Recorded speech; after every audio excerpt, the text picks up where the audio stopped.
Hi everyone, I'm Tristan Corbett. I'm the brand manager for Monster Hunter here at Capcom, and I'm here today to talk a little bit about Monster Hunter 4 Ultimate. Monster Hunter is an action RPG for the Nintendo 3DS, and the basic premise is that you are a hunter of very large monsters. The gameplay is primarily quest-driven, and you take on these quests either alone or teaming up online with a hunting party or locally.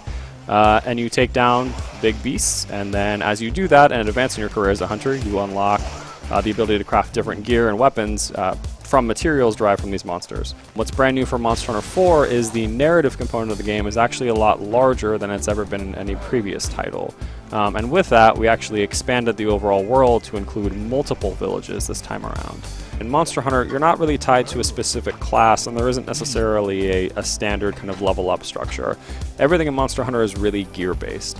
And so the way the main game works is you take on these different quests. We're able to gather items, mine for materials, and of course, fight big monsters. And when you slay these monsters, you gain access to materials by carving them. And so what you can do is you then go back to town with these materials, and you're able to use them to build new armor and new weapons. And as you progress, you'll face more difficult monsters that will yield even more rare materials, which can then be used to create even stronger equipment. Everything you do in the game is really tied back to the gear, and that's kind of the single driving force for playing all of the quests, and also ultimately playing the multiplayer quests where the most challenging monsters await. So while character progression in Monster Hunter is definitely gear-based, the core gameplay is still very much a skill-driven experience. So even equipped with the best weapons and armor in the game, you still need to be very thoughtful about the ways in which you approach your enemy, much as a real hunter would. Each monster in the game has different tells that will kind of indicate, whether it's in an enraged state, whether it's tired, whether it's, almost ready to actually be killed. So it's good to be mindful of that, much as a real hunter would, and actually kind of read your prey and sort of see what they're doing, what are they telling you, and follow that throughout the gameplay. Additionally, one brand new mechanic for Monster Hunter 4 Ultimate is the introduction of the Frenzy virus. And what this mechanic does is monsters will actually become infected with this virus and go into a frenzied state where they become much more erratic, they'll attack other monsters, and it's definitely something that you'll want to be very mindful of, and it adds a much more aggressive new twist on the core gameplay. The hunting environments themselves have also been expanded, specifically in terms of their overall verticality in terms of level design. So climbing is actually a much bigger part of the gameplay this time around. You can actually jump off of cliffs or off of walls to attack monsters vertically. And if you time this just right, what you're able to do is initiate a mini-game sequence where you're actually on the back of the monster attacking it.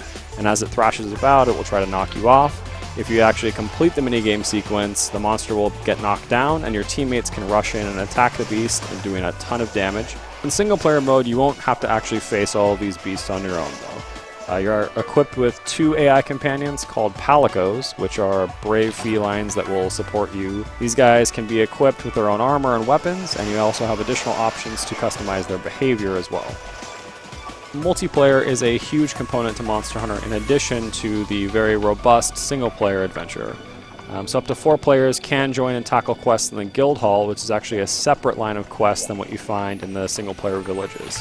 If you just have 2 hunters, you'll actually each be able to bring your main Palico along to help out in the battle. So in addition to local multiplayer, one of the biggest new features for Monster Hunter 4 Ultimate is the inclusion of online play, which allows you to meet up with other players over any Wi-Fi connection, making it easier than ever before to form a hunting party. And we should note that Monster Hunter 4's multiplayer is a truly cooperative experience. Everyone can help out in battle, and there is 0 loot hoarding. You'll never be competing with another player for any item drops. Everyone will get their own unique rewards from each quest. Monster Hunter 4 Ultimate will be out early next year exclusively on the Nintendo 3DS. Thanks for watching.